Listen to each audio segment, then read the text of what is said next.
Hey guys, so I wanted to ask you something. How do you decide if something that another person is doing is a good idea for you to do as well? I'm sure you probably give it some thought. What are the risk and reward analysis type thing, maybe the way the cost benefit analysis, however you measure that out in your mind.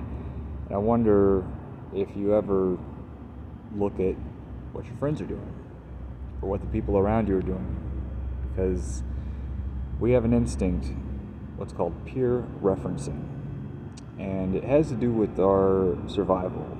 It goes way back to the Stone Age, where we didn't necessarily have spoken language the way that we do now. And before people could talk to each other, they just had to kind of understand. They had to just get it.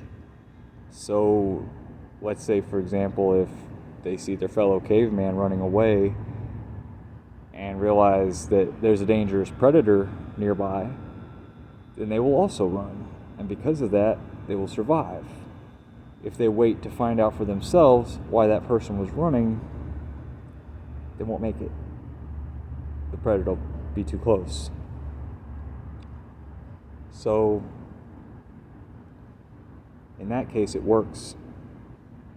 They did something because someone else was doing it. And while that may sound bad on paper, out of context, if you look at it from the survival standpoint, you can see where it's really very useful. So the fact that it comes from so far back in our evolution means that it's very deep in the brain. This is something, it's like a habit that we've had for thousands of generations, and there's no end in sight, but we can at least become more aware of what peer referencing is, because some of the ways that it works will go against us.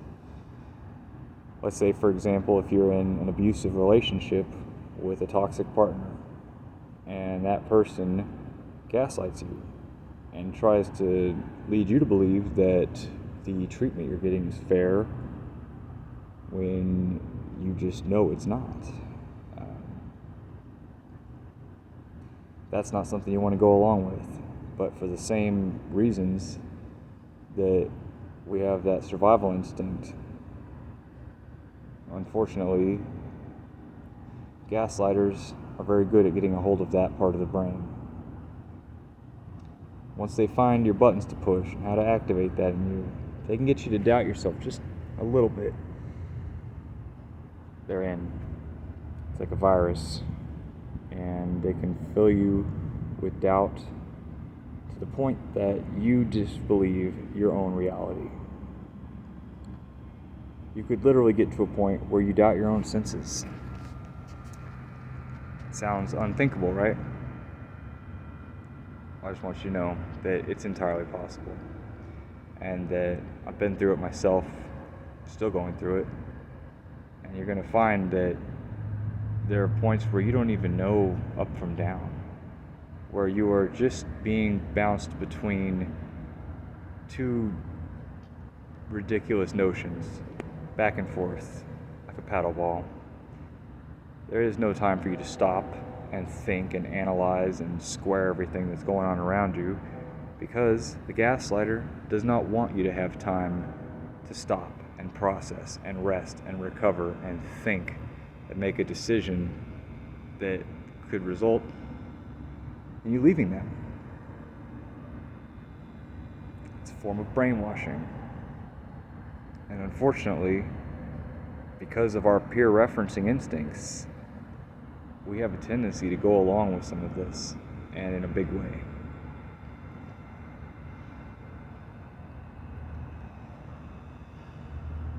I've gone along with things that I never thought I would, because I was conditioned with something called devaluation. Devaluation is used to poke holes in your confidence. It's used to build doubt in your mind, in your heart. And you'll find yourself thinking you need to ask somebody else for permission for anything.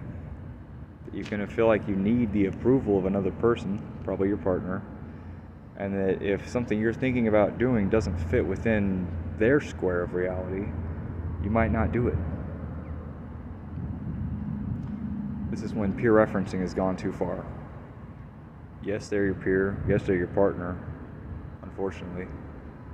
But your instinct is going to be to cooperate.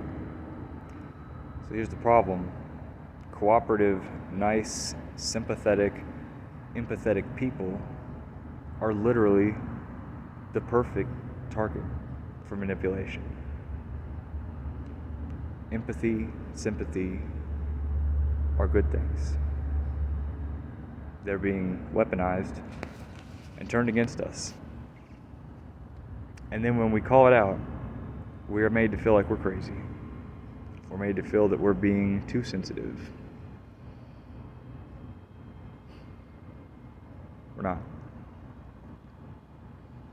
Don't gaslight yourself. Don't lie to yourself. If you have a feeling, it's valid. Might not be logical.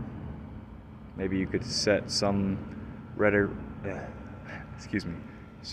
around it that makes it seem less substantial. But you had a reason. You have your reasons for how you feel. And the people that are abusing you, or the person that's abusing you, does not want you to register that those feelings are valid.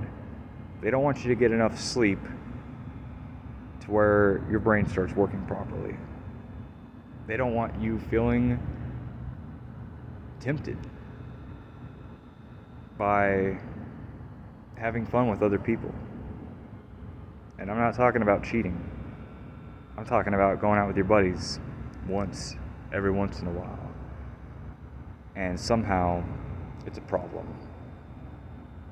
They'll ignore you all the time until you want to do something for you. Watch the alarms go off. Watch how they react. Next thing you know, they'll have 100 reasons why you shouldn't be doing the thing they don't want you to do. Maybe you're taking a class for yourself. Maybe it's starting a workout routine.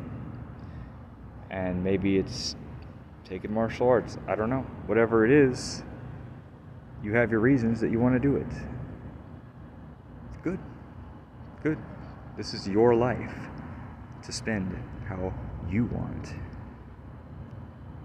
Granted, children and a family, you do have responsibilities, but they want you to live it the way they think you should. And they don't want you to go see a supportive friend who's going to check up on you. They wouldn't want you watching this video. They wouldn't want me talking to you about this. They would flip their shit if they knew that right now we were working to untie the knots of control that they have set. But that's exactly what we're going to do. Stick with me. I've got a lot to talk about, a lot that I want to share with you. I think it's going to open your eyes to some things, because I know a lot of you out there are feeling lost, confused, frustrated. Life doesn't seem to make sense. We're going to clear that up.